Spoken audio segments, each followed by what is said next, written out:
Performers in the performing arts, so that's modeling and dancing and singing and all that. We're used to that, performers in entertainment. Also, we're going to be talking to performers in sports. Yes, athletes do perform. We're going to be talking about a particular Filipino sport called, of course, you know this, Philippine martial arts. And we always talk about that. There's a rich culture behind that, and we're going to be learning some more today on the show. My name is Janelle Sawyer, Kababayan in Los Angeles, where the last few days here on Kababayan Today, we've also been showing you parts of our exclusive one-on-one interview with Brian McKnight at his residence in Chatsworth, California.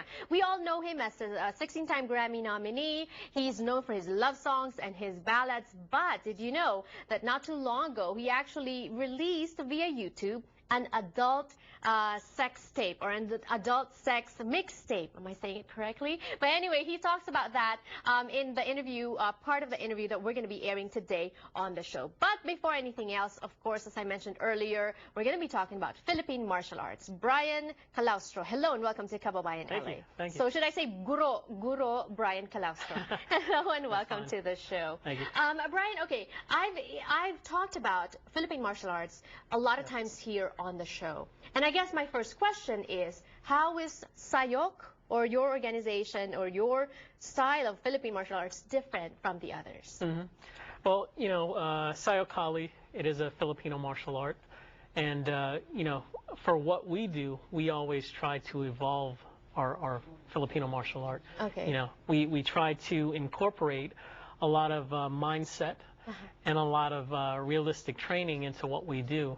So, you know, when you'll see the guys a little bit later on, you'll see exactly what I mean, because the way that we incorporate some of our training methodologies into what we do is very apparent in how the guys, you know, have their gear on themselves and how they particularly, you know, take their training, you know, because you'll see right away that there are specific protocols and specific... in every situation. In every situation. Okay, well, let's first define terms before viewers get lost. What is Sayoc and what is Kali? Sure. Sayoc is the family name, and Kali is the term that we use for the art. Okay. We're using Sayoc as the family name because they are the family that founded the system, correct? Yes. Yes. Yeah, Pamana Tohon, Chris Sayoc, he's the actual creator and founder of Sayoc Kali. So are you telling me that Philippine martial arts is so vast, it's so broad, and people can be creative and they can create their own brand of Philippine martial art? Is that what it is? Well, here's the thing. You know, the Filipino martial arts are just as vast as the islands of the Philippines. You know, how many islands are there in the Philippines? I've heard that before, yes. Different systems per province, per island. Yes, right? exactly. Right? Exactly. And your particular style of Kali, is that, you know, I've heard about this. Is it bare hand, or is it with weapon? And if with weapon, what kind of weapon? Because I'm realizing from the years of interviewing different Filipino martial artists that it varies also with regards to the weapon that they use. Right, yeah. Our system is all blade all the time, so we focus on edged weapons.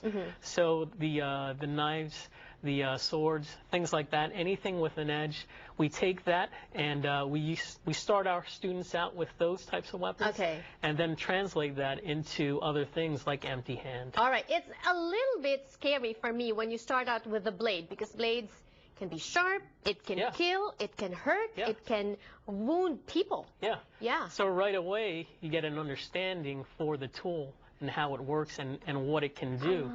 That way, we get the student over the scariness of an edged weapon right away. Okay, but you're also saying, and earlier this was interesting to me, because in the other martial arts features that we've done, the common theme was self-defense. So people get into it for self-defense, and teachers teach it for self-defense. And you're saying that you don't even use the term self-defense in your practice. Right. Well, you know, our art is a feeder-based art. And what that means is a feeder is somebody who controls the action in any given situation. The total opposite of that is a receiver, someone who takes what's handed to them and reacts. Right. And so to us, defense and self-defense, that is a receiver term. We don't Yeah. want to use that. That's reactionary to what people are giving you. Exactly. Okay. So say, for example, in what instances and how does the being feeder come up in different situations? Can you give us like specific circumstances? Sure, sure. I mean, you know, you can take a look at any everyday situation, having a conversation with somebody. You know, usually there's someone asking questions versus somebody just answering them. So I'm right? feeding. In this situation, you're doing a little feeding, yeah. And you're doing the receiving, or am I doing the receiving because I'm asking questions and you're giving me the answers? Well, what do you think?